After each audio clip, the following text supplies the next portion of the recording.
Bonjour. Donc moi je suis Guillaume Chiraud. Malheureusement donc Samuel ne sera pas là parce qu'il a changé de fonction au sein de l'agence. Donc je serai tout seul pour représenter l'agence cet après-midi. Donc moi je vais vous parler un peu des obligations légales auprès des institutionnels, puisqu'apparemment c'était un sujet d'attente de la part des adhérents. Juste en introduction, je voudrais quand même préciser, alors puisque il y a apparemment de l'intérêt pour cette fameuse plateforme OpenEx. Donc, elle est disponible sur un site internet qui s'appelle openex.io. Donc, elle est effectivement open source.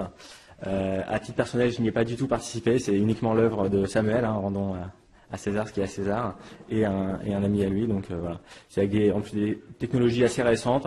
Donc, je vous invite à aller voir la plateforme. Elle est complètement open source et elle est déjà utilisée par différents prestataires, et ce n'est pas uniquement sur l'exercice cyber, on peut aussi faire n'importe quel exercice de crise, tout ce qui nécessite de l'animation et de l'envoi d'inject, ça fonctionne avec cette plateforme. Donc ça c'était pour l'introduction. Alors également, il y a eu des interrogations un peu sur le rôle de l'ANSSI, donc je vais faire très rapidement le petit résumé des rôles de l'ANSSI. Donc on a un peu un double rôle. Le premier, c'est donc on est les fameux pompiers, donc on détecte les attaques, on stoppe les attaques et on restaure les systèmes. J'allais dire notre cœur de cible, c'est en premier lieu bien entendu l'ensemble des services de l'État ou les établissements publics, mais c'est également les opérateurs d'importance vitale. Donc ça, c'est vraiment les cibles qui sont nos cibles principales. Pour autant, on ne s'interdit pas d'aller aider d'autres acteurs. Voilà, l'exemple le plus connu, c'est bien sûr TV5 Monde, qui n'est pas un opérateur d'importance vitale, et pourtant on a fait une opération chez cet opérateur pour l'aider à stopper l'attaque et restaurer ses systèmes. On a d'autres exemples plus récents dans l'actualité, Saint-Gobain en particulier cette année.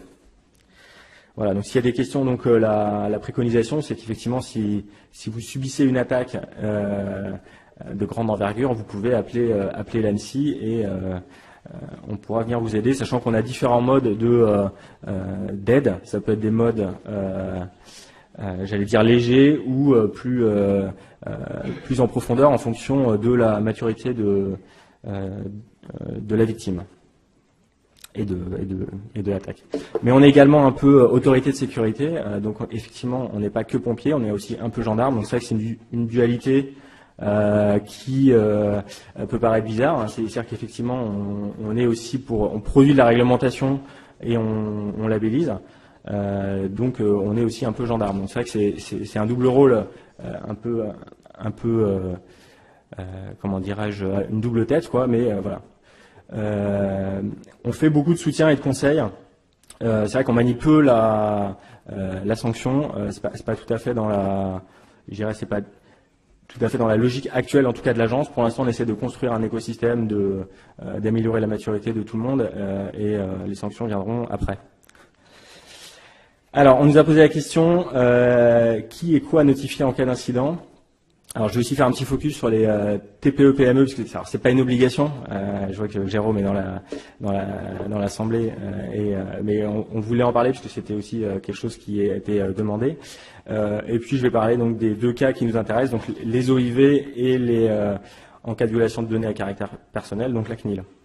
Sachant que ce que je vais vous parler va être globalement bouleversé avec la directive Nice et la RGPD. Donc ça va être rapidement complètement obsolète ce que je vais vous dire, mais je vous dirai deux mots sur ce qui va changer. Donc alors, sur le site, sur le dispositif cybermalveillance.gouv.fr, ce qu'il faut savoir donc c'est que ça s'adresse aux PME, TPE et aux collectivités territoriales un peu hors OIV.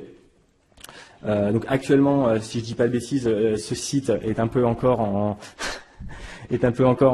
phase bêta, c'est-à-dire qu'il n'est pas disponible partout sur le territoire national. Donc il y a une région qui est pilote, qui sont les Hauts-de-France.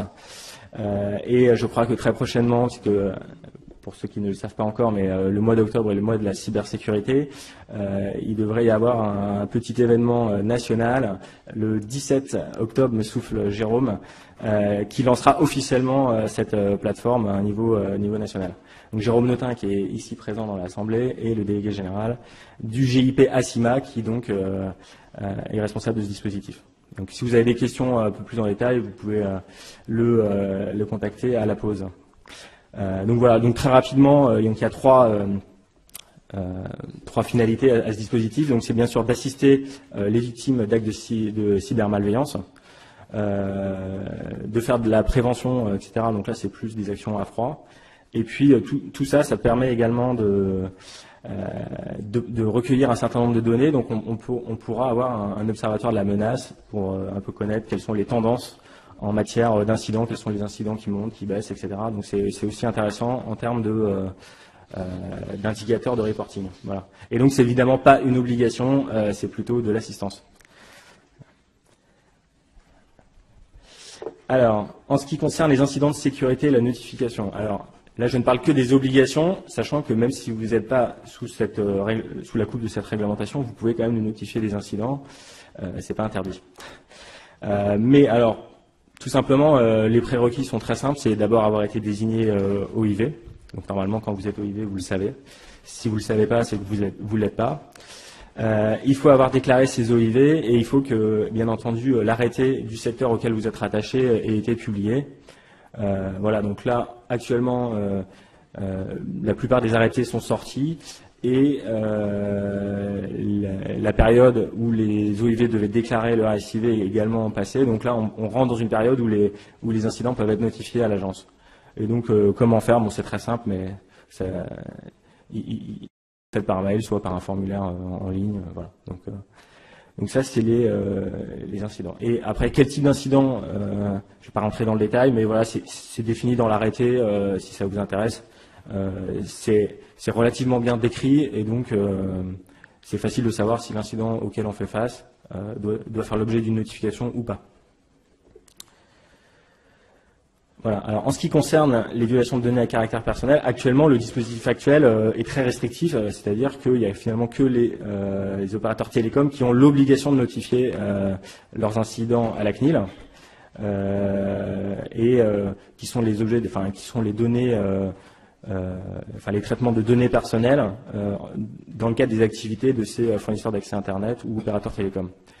Mais alors tout ça va changer très rapidement puisque la RGPD, donc le règlement européen relatif aux données personnelles, va être entré en vigueur en 2018, en mai de l'année prochaine. Et donc là, il y aura une obligation de notifier. Je ne vais pas parler de la RGPD ici parce que je suis moi-même pas un très grand spécialiste du sujet, mais ce qui est sûr, c'est qu'il y aura une obligation de notifier, mais le sujet de la RGPD est un sujet beaucoup plus vaste. Traiter le sujet de la RGPD par le biais de la notification, ce serait vraiment prendre le sujet par le petit bout de la lorgnette. Mais voilà, donc en gros, il y a ce sujet. Je pense que le FLUSIF, on en parlait ça tout à l'heure, a déjà traité cette question-là. Je ne vais pas en 5 minutes résumer le RGPD, ce serait très très prétentieux. Donc, si vous connaissez pas le sujet, c'est un peu voilà, vous êtes déjà très en retard. Et si vous connaissez le sujet, bah c'est bien, mais soyez fort parce que ça arrive bientôt. Voilà. Pour revenir à la LPM et donc à la directive Nice. Donc la directive Nice est sortie et donc juste pour finir sur le RGPD, c'est un règlement européen, donc il est applicable directement. Il n'y a pas de transposition en droit national. Donc le texte, vous pouvez le trouver, hein, il est facilement trouvable et il s'applique directement tel quel. Concernant donc le système donc, qui est un peu équivalent au niveau européen de la directive Nice. Donc la directive Nice, c'est la directive qui s'appelle Network Information Security, qui a un certain nombre de cadres, qui définit notamment un cadre réglementaire pour renforcer la cybersécurité des opérateurs qui sont qualifiés dans cette directive d'opérateurs de sécurité essentiels. Et donc qui sont essentiels au fonctionnement de l'économie. Donc ça ressemble un peu au cadre de la LPM français. Ce qui va se passer, c'est que l'ANSSI a une ambition pour la transposition de cette directive, puisqu'on est l'organisme qui est un peu chef de file sur la transposition de la directive Nice. Et donc on va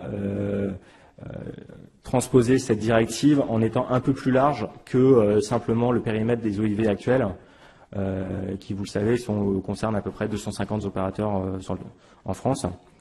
Et donc, juste pour vous donner très rapidement un petit statut de où est-ce qu'on en est là, sur ces sujets. Donc un projet de loi a été élaboré par l'ANSSI, il a été diffusé avant l'été en interministériel. Il y aura bientôt encore une réunion interministérielle, donc la fameuse RIM pour les spécialistes du sujet, qui devrait intervenir très rapidement pour caler le dispositif. L'idée, c'est donc d'avoir un périmètre d'acteurs concernés par cette réglementation un peu plus large que les OIV. Et donc, ils seront assujettis aux mêmes règles que les règles LPM. Donc, pour ceux qui ne connaissent pas les règles, prenez n'importe quel arrêté, vous verrez, il y a une vingtaine de règles à respecter, dont la notification, mais il y en a d'autres. Et voilà. Alors, pour l'instant, sur le périmètre exact de qu'est-ce que va couvrir les fameux OSE, en plus des OIV, ça c'est pas tout à fait tranché, donc ça fait l'objet des discussions en cours. Et voilà. Et puis concrètement, ça veut dire que les OIV qui seront désignés OSE, en fait, pour eux, la réglementation LPM suffira. Ils n'auront pas besoin de faire autre chose.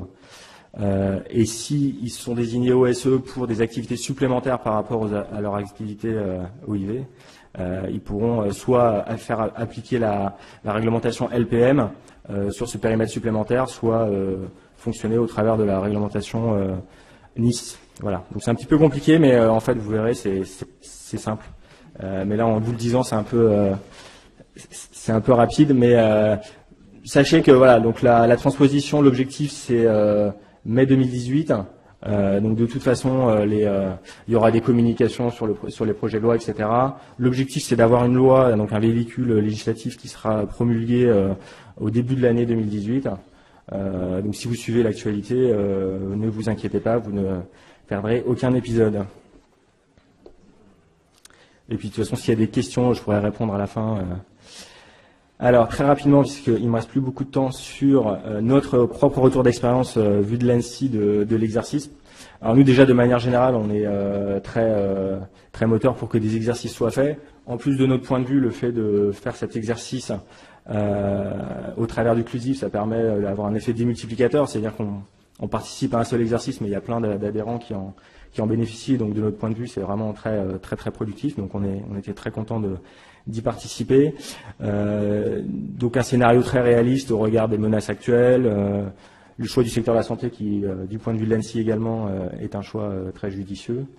Et puis donc ça nous a permis en fait un petit peu de repositionner l'ANSSI vis-à-vis des adhérents, d'adresser aussi ce public qui n'est pas toujours très bien adressé par l'ANSSI, donc à savoir les PME qui ne sont pas forcément OIV, sans avoir à débourser beaucoup, j'allais dire, d'énergie, puisqu'on le fait au travers du CLUSIF. Voilà, donc des obligations qui ont été respectées, si on revient par rapport aux questions qui m'ont été posées, même si effectivement vous avez notifié la CNIL, alors que dans le dispositif actuel, c'est pas une obligation. Voilà, et puis ce qui nous a permis également un petit peu d'être pédagogique sur ce que l'ANSSI serait capable de faire dans la vraie vie, comme on dit.